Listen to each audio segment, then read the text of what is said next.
On a bright, sunny afternoon, young Alice sat on the riverbank with her older sister.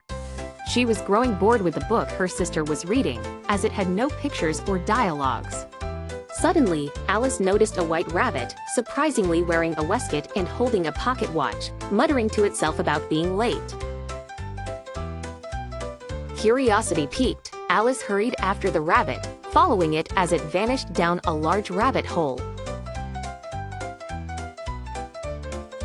Without hesitation, she crawled in after it, only to find herself tumbling down an unusually long and strange tunnel.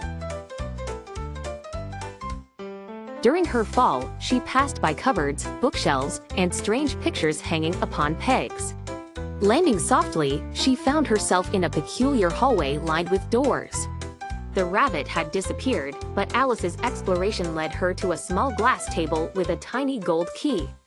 She discovered that the key would open a small door leading to a gorgeous garden, but she was too big to get through. On the table, she discovered a bottle labeled "Drink Me." She was hesitant, but the fragrance was inviting, and the label was personally addressed to her, so she decided to drink it.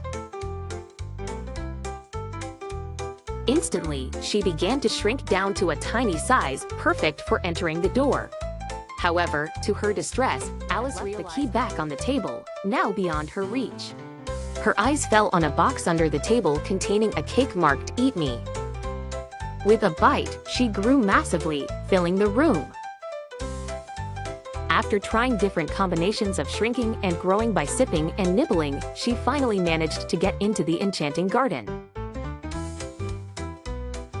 There she encountered the maddening world of Wonderland. In the garden, Alice met an array of eccentric characters. There was the grinning Cheshire Cat whose head and body would vanish randomly as he riddled Alice with nonsensical advice. At the Mad Hatter's seemingly eternal tea party, she found herself engulfed in lunacy, unable to sit still in a place. Alice then encountered the Queen of Hearts, known for her unpredictable temper and frequent cries of "off with their heads." Despite her fiery temper, Alice played croquet with her, using live flamingos as mallets and hedgehogs as balls.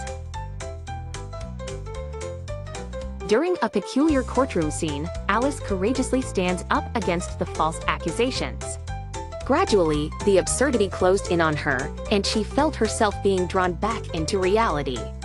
Suddenly, she awoke back on the grassy bank. Alice realized her adventure through Wonderland was nothing more than a peculiar daydream.